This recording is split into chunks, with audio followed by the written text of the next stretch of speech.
Hello everyone and welcome to a very special edition of ST Sports Talk, where with the help of AIA Singapore, we will be chatting today with Tottenham Hotspur manager, the incomparable Jose Mourinho. Hello Jose, and thank you for taking the time to speak to us. My pleasure, thank you. It's been a very unique season, shall we say, and we understand the EFL is trying to get fans into Wembley for the League Cup final, and let's hope they do. But have you gotten used to this new normal of football being played in empty stadiums? You have to adapt to it, but to say get used to it is a little bit harder. Every match that you walk to the stadium and the stadium is empty, the feeling is not good. I believe even the levels of pressure that demand more concentration from the players, I don't think they are there. I think the beauty of the what I used to call the player number 12, putting a lot in the game from the stands, is not there. I believe that some results in every competition, especially the knockout competitions, situations are happening. They have a lot to do with the empty stadiums. So to say get used to it, I think never. And about these empty stadiums, we have heard many players talk about how hard it is to lift themselves. Maybe towards the end of the game when they're tired, you mentioned concentration. Has it affected, you think, all players negatively? And as a manager, does it make your job tougher? You have to manage this side of things as well? The only thing that makes it easier for us is the communication, because of course, no noise, and every word that you can say on a touchline, a player can listen. So much easier to communicate and to try to be in control. But is the only positive thing. A part of that, I believe that the fans are a very important part of the game. They can make a team better, they can make a team worse, and I believe that that is a very important part of the game. Strong players with strong mentalities, I believe that they love that pressure, and even away of home, where there is a lot, of course, of fans from the opposition. I believe that that antagonism makes the top players better than what they can be showing in this moment. But by an opposite way, I believe that some weaker people, they feel more comfortable in these habitats without that noise, that adrenaline, that pressure that comes from the outside. You talk about pressure. You know, you've been in some of football's hottest seats throughout your career. How do you cope with this pressure? You know, does it come naturally to you? You look so in control most of the time. I am, I think something that comes with the time, with the experience, is that emotional control. I believe so. Um, to be balanced in every situation is important. To show emotions is good, but to be in control of the emotions is very important. To be calm in great moments and to be also calm in the most difficult moments, I think is a very important thing in this world. Has your approach to man management changed in the 20-21 years you've been a manager? Players, they changed too. Everything changed. I was a different son than my son is, than my daughter is. I am a different father than my father was. So I think it's more about the evolution of the times and the way the human being was changing. In this moment, I have former players that they are 50-year-old. because different generations I've been coached, and of course, younger people now is different than they were 10, 15, 20 years ago. Are they better or worse? I prefer not to answer to the question. I prefer that the best way to say it is just that they are different. But how do you manage these young players? Last game you had Dane, Scarlett, Alfie, Divine, 16-year-old boys in your squad. Obviously, it's great to see young players coming through, but how do you juggle the expectation on them and maybe on themselves as players?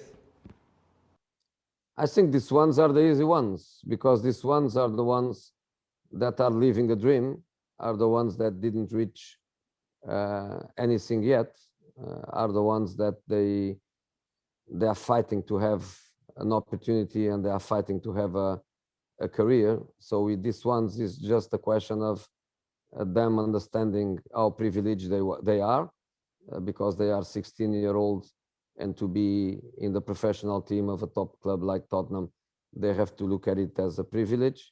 They have to be patient. They have to understand that is a process.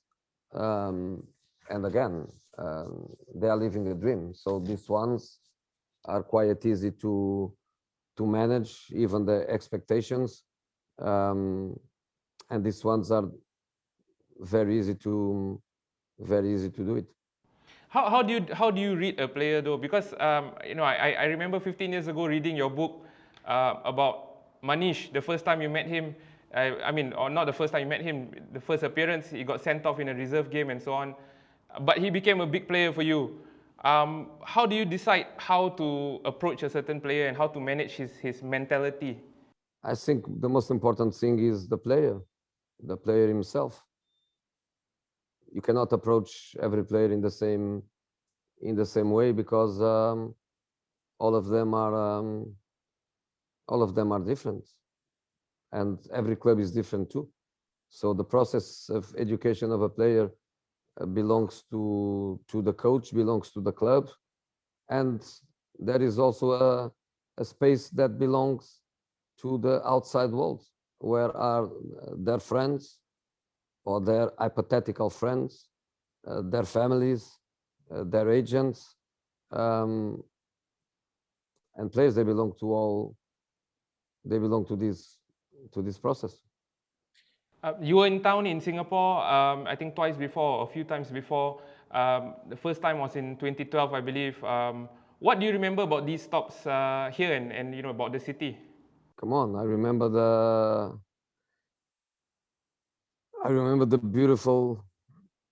the two completely different beautiful hotels and areas where I've stayed, and the thing that you don't forget ever is the people. I go to every area of the globe, and in the end, the thing that wants to make you go back is the people, is the way people create sympathy, is the way people express their love, their respect, and this is the thing that is the most important one. And every time I go to Asia, I feel that incredible respect and beauty and incredible people that I meet when I go to Asia. And the specific case of Singapore, you are right. I went twice. I had also the opportunity to go to schools and to go to charity organizations, and I just felt that is a beautiful place. And when I say a beautiful place, I don't say just the geographical beauty. I say fundamentally the human beauty. You mentioned you went to a school. I actually covered your visit to the school, and I remember you spoke to a boy. His name is Adam Swandi. He was 15 at the time. He's now I think 24, 25. He's a national player now, and even now when I talk to him, he tells me meeting you and you ruffling his hair. was one of the coolest experiences of his life. How does that make you feel to have an impact on people like that? I'm already smiling, you know. And if now a young adult remembers me and he remembers that feeling, that's great. Hopefully he can make his career. Hopefully he can be a happy man. I don't know, maybe go with Singapore to Olympic Games to do something important for his country. I'm of course very, very happy if I gave him a little bit of hope and happiness when we were together. One thing about Singapore, however, I think, I'm not sure if you know this, but according to a survey in 2019, I think 92% of Singaporeans are stressed out. They don't have enough sleep, work stresses them out. You're here to talk about mental health. What would be your message to Singaporeans on how to control your stress, how to manage your mental health? Well, I think we have to be grateful to be here. Um, I think we have to be grateful to be alive as a main thing. We have to be grateful for what we have. Um, we have to believe that tomorrow is going to be better than today, and try to be positive all the time. I think that's the most important thing that I can find. Is always the old story of the glass half empty or half full. Look at it always as the half full and try to be positive all the time. And I believe that love and friendship and positive feelings and supporting each other and knowing that sometimes small gestures from one person can have a big influence in others, and try just to be a good person in a very difficult moment of our society all around the globe. And lastly, you've obviously been the special one, you've been the happy one, you've been the experienced one. In 2021, what is Jose Mourinho? A bit of everything. I don't know. It's so important to try to find a title. I think I am a little bit of everything, but fundamentally, I am a happy person with what I have, and you know, to live every day with hope, to live my career always in a very challenging way. Um, as I used to say all the time, the most important match of my life is always the next one. And with this mentality, you never get older, you keep yourself younger, you keep yourself motivated. And I think is the best way to live a difficult job like my job. That's a fantastic approach to have. So thank you again, Jose, for your time. We really appreciate it. And we wish you all the best.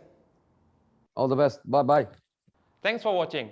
If you want to hear more of ST Sports Talk, the podcast is available on Apple Podcasts, Spotify, or Google Podcasts. If you're watching on YouTube, the link is below.